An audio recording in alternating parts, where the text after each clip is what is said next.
Sir एक DOB थी sir, मैंने चार्ट उसमें देखा, मैंने सर उसमें कैलकुलेशन कर रहा था, थोड़ा सा सर कंफ्यूजन हुआ था।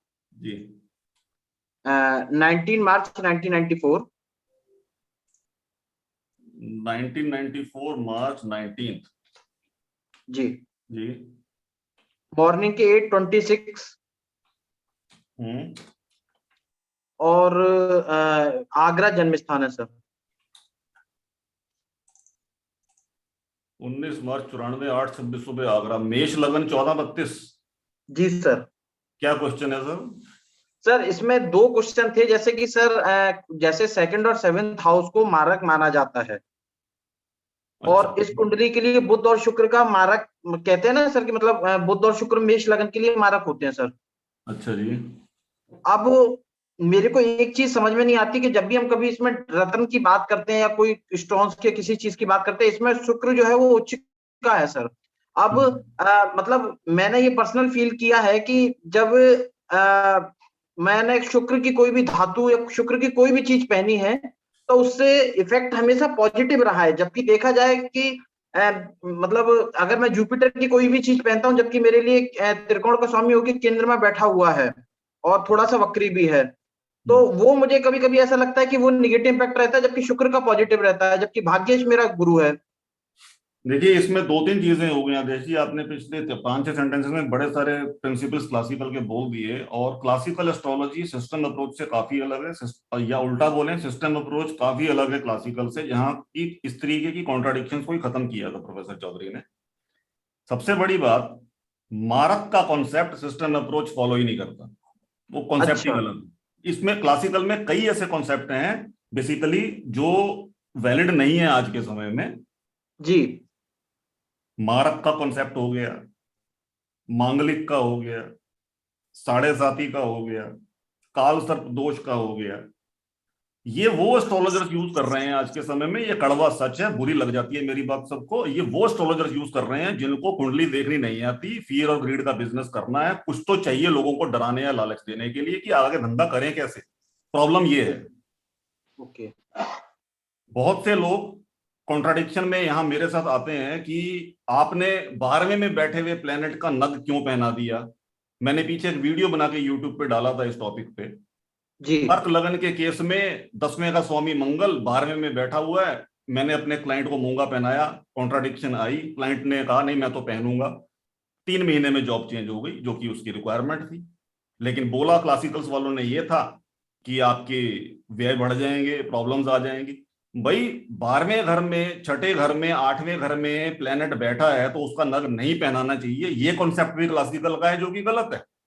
आप जी सही बात है। ये एग्जाम्पल हमारे सामने है, ये एग्जैक्टली वही एग्जाम्पल है कि शुक्र यहाँ 12वें घर में बैठा है तो उसका नग ना पहनाया जाए, क्लासिकल वाला तो ये बोलेगा।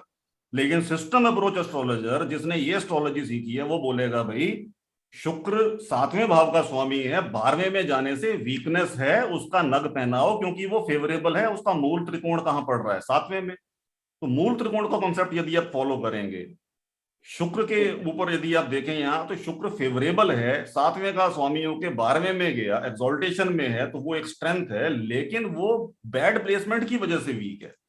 नवमांश में क्या स्थिति है शुक्र की? यहां पर भी कोई नवमांश में सर प्रॉब्लम नहीं है। 9th हाउस में है, भाग्याश में है। अब मेष लगन के केस में बुध, राहु और केतु आप प्रिंसिपल यदि अप्लाई करें तो ये अनफेवरेबल है, जो कि कोई अफ्लिक्शन कहीं दे नहीं रहे पूरे चार्ट में।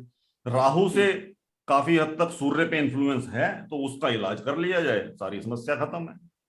जी सर, मैं पहले सर प्रिंसिपल था, कम से कम 7 ईयर तक रहा, लेकिन राहु में चंद्र का जो अंतर आया सर, उसमें मेरी जॉब भी चली गई, मेरी वाइफ से भी मेरा सब प्रॉब्लम हो गया, बहुत सारी चीजें हो गई थी sir. Hmm.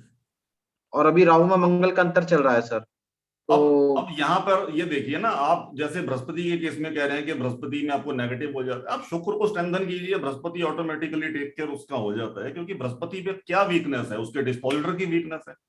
You apply principle one by one, you will get all the answer. अगली दशा आपकी बृहस्पति की आने वाली है, उसके पहले जी। से शुक्र का इलाज करो। बृहस्पति के लिए कुछ नग पहनने की जरूरत नहीं है as such. Primarily transit weakness को टेक केयर करने के लिए एडिशनली पहनना चाहें आप पहन सकते हैं, लेकिन शुक्र को तो नेचुरली आप स्ट्रेंथन करके रखिए, राहु के इलाज कीजिए, सूर्य को स्ट्रेंथन करिए, सारी चीजें ठीक हैं, बाकी कोई दिक्कत ही नहीं है सर शनि। इसमें डाइवोर्स का कुछ योग दिख रहा है क्या अभी? उस केस में तो वाइफ का भी चार्ट चाहिए। आपके केस में यदि हम वैसे ही देखें कि हाँ यहाँ पर अगर आप प्रिंसिपल अप्लाई करो कोर्स के पर्सपेक्टिव से जी कि 7वें भाव का स्वामी 12वें में है, पहली वीकनेस तो यही है।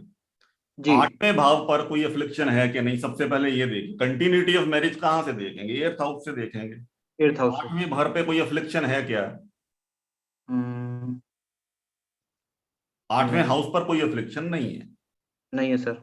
सेकंड हाउस पे कोई अफ्लिक्शन है क्या? नहीं है। नहीं है। हाउस अफ्लिक्शन पूरे चार्ट में कहीं नहीं है। यहां सिर्फ प्लैनेटरी वीकनेस और प्लैनेटरी अफ्लिक्शन, वो भी वाइड है। ओके। तो वो वीकनेसेस को आप एड्रेस कीजिए और एफ्लिक्शंस को आप एड्रेस कीजिए, डिवोर्स टल जाएगा, कोई प्रॉब्लम नहीं। राहु की दशा खत्म होने वाली है, कोई प्रॉब्लम ऐसी है नहीं। तो जुपिटर का रेट्रोगेट होना कोई निगेटिव नहीं है मतलब? कोई नेगेटिव नहीं है। रेट्रोग्रेशन का जो इम्पैक्ट नेटल चार्ट में कोई मायने नहीं रखता, वो मैंने अभी एक्सप्लेन किया था। ट्रांजिट में करता है, जब वो ट्रांजिट में। स्टेशनरी पोजीशन मानी जाती है कि वो सीधा जा रहा था फिर उल्टा हो गया उसी डिग्री पे, फिर सीधा हो गया उसी डिग्री पे। अगर वो मेलिफिक है प्लेनेट और स्टेशनरी हो गया और नेटल चार्ट में उस प्लेनेट की वजह से कोई दूसरा प्लेनेट प्रॉब्लम में आ गया, तब वो रेट्रोग्रेशन वहां पर इंपैक्ट कर जाती है। नेटल चार्ट में कोई इतना इंपैक्ट नहीं है। Okay okay sir. Sir thank you so much, आपने बहुत बहुत वैल्यूएबल टाइम दिया सर, अपना बताया मुझे। मैं शुक्र का रत्न पहन सकता हूँ ना सर? हाँ जी बिल्कुल।